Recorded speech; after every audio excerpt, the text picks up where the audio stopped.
ndagusuje cyane mukunzi wa Davis Entertainment, reka nkubwire ngo komeza ugire ibihe byiza aho waba uherereye hose, haba mu Rwanda cyangwa se hanze yarwo. Turagarutse n'amakuru yacu, n'amakuru y'imyidagaduro tugenda tubagezaho buri uko bukeye nuko bwije, tugira ngo mubashe kumenya uko bihagaze muri gisi y'imyidagaduro, haba ayo hanze y'u Rwanda cyangwa se ayimbere mu gihugu. Amakuru yacu uyu munsi rero turaza kwibanda kuri izi nkuru. Ndaza kubwira ko The Ben nawe yamaze kuba yaha impamba Ommy Dimpoz. Iyi mpamba rero ikaba yapfunyitswe na Element musanzwe muzi.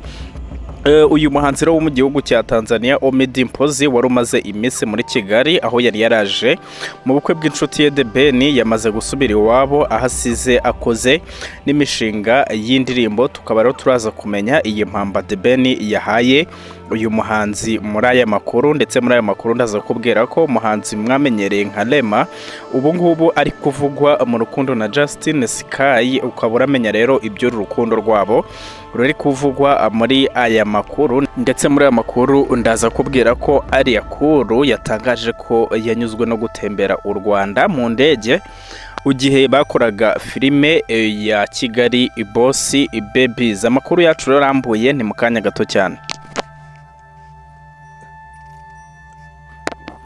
Reka makuru yacu tuyahere kuri The Ben na Ommy Dimpoz. Uyu muhanzi wo mu gihugu cya Tanzania Ommy Dimpoz wari umaze iminsi muri Kigali, aho yari yaraje mu bukwe bw'inshuti ye The Ben, yamaze gusubira iwabo ahasize akoze n'imishinga y'indirimbo. Tariki ya 21 Ukuboza 2023 nibwo umunyatanzania ufite izina rinini mu muziki wa Afrika y'Uburasirazuba Omar Faraji wamenyekanye nka Ommy Dimpoz mu ndirimbo zirimo Me and You yakoranye na Vanessa n'izindi, yageze Kigali aho yari yitabiriye ubukwe bw'inshuti ye Mugisha Benjamin yaho yashyingiranwaga n'Uwikeza Pamela. Uyu muhanzi rero wageze mu Rwanda ubukwe buri minsi 2 ngo bube muri Kigali Convention Center, yatangaje ko yaryohewe na Kigali kugeza ubukwe bubaye, akabutaha akanagabira The Ben impano y'ubutaka buherereye muri Zanzibar. Ommy Dimpoz yakomeje kugirira ibihe byiza i Kigali biratinda, yanitabiriye rero ibitaramo byinshi.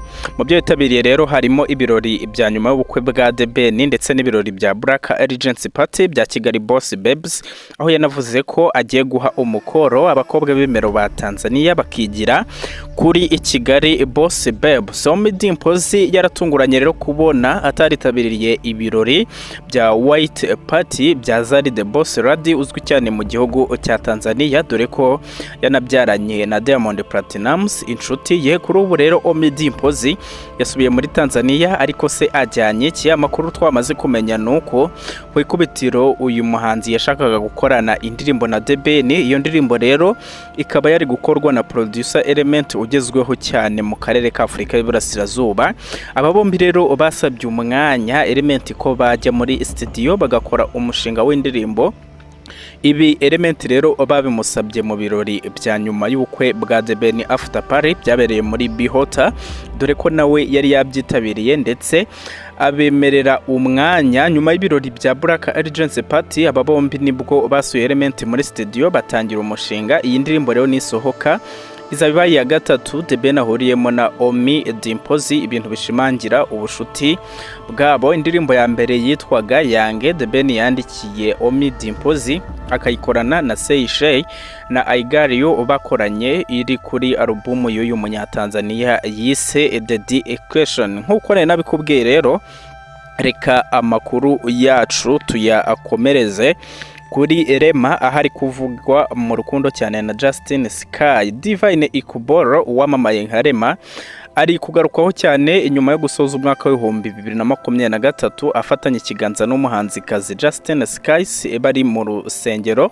Mu myanya yabo rero muri rusengero ruri mu mujyi wa Lagos, Rema na Justin bari bafatanye amaboko, ndetse ubwo basohokaga bafashwe amashusho magufi. Uyu musore rero afashe iyi nkumi ikiganza imbere mu rusengero. Aba bombi bari bashagawe n'abashinzwe umutekano. Rema rero yari yagerageje kwihisha abantu ku buryo yari yambaye umupira ufite ingofero ihisha amaso. Justin Sky na Rema uzwi mu ndirimbo Calm Down bamaze iminsi bavugwa mu rukundo. Nta ruhande na rumwe rero ruremeza aya makuru, nubwo ibikorwa bishimangira umubane wabo wihariye.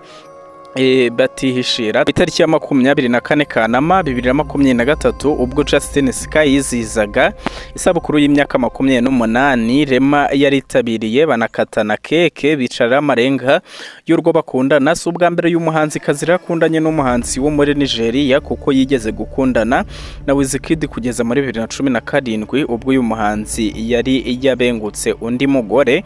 Mu mpera za Gicurasi 2021 nibwo Justin Sky mu muziki wa Leta Zunze Ubumwe za Amerika yashyize hanze indirimbo yise Twisted Fantasy. Justin Sky kandi azwi mu ndirimbo zirimo You Don't Know yakoranye na Wizkid, Collide yakoranye na Tiger ndetse na Whip It Up aherutse gusohora. Andi makuru wamenya rero nuko Alliah yanyuzwe no gutembera u Rwanda mu ndege mu ifatwa rya filime ya Kigali Boss Babes. Ambasaderi w'amahoro muri Loni Isimbi Alliance akaba rero n'umubyeyi w'abana batatu yagaragaje ibyishimo byinshi yatewe no gutembera u Rwanda mu ndege ntoya zagenewe gutembereza ababyifuza. Alliah rero ari mu bari n'abategarugori bamaze kugira izina rikomeye mu myidagaduro ya Afurika y'Iburasirazuba by'umwihariko ishingiye kuri sinema. Aha rero ari mu bakinnyi beza ba filime mu Rwanda kandi babimazemo igihe. Kuri ubu rero akaba yanarinjiye mu kuzitunganya mbere gato yuko umwaka wa 2023 ushyirwaho akadomo. Ari kumwe n'abagenzi be babana muri Kigali Boss Babes yateguye ibirori bikomeye by'abambaye imyenda y'umukara tariki ya 29 z'ukwa 12 2023.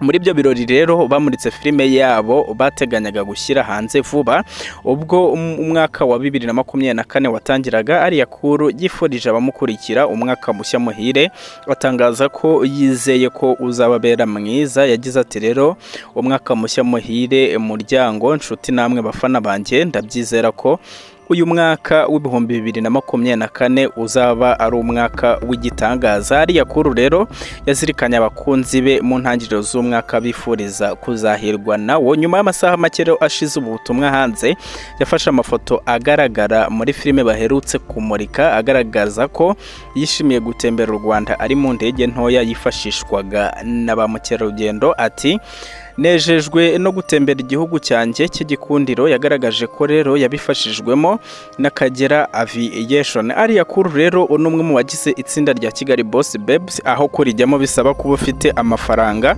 uniteguye gushyira ubuzima bwawe bwite hanze, cyane ko bagenda babwifashisha mu kiganiro mbarankuru cyangwa se filime yabo reality show. Abagize Kigali Boss Babes barimo Gashema Sylvia, Queen Eladuse, Christella, Camila Yvette, Isimbi Model na Alliah. Reka wowe banye natwe mu makuru yacu uyu munsi nkubwire ngo wakoze cyane. Nkwibutsa ko iyi ari Davis Entertainment hamwe ukurikira amakuru y'imyidagaduro. Aribwo bwa mbere rero ugeze kuri YouTube channel yacu, ushobora gukanda subscribe kugira ngo tujye tubana mu makuru tugenda tubagezaho uko bukeye nuko bwije. Turabakunda cyane.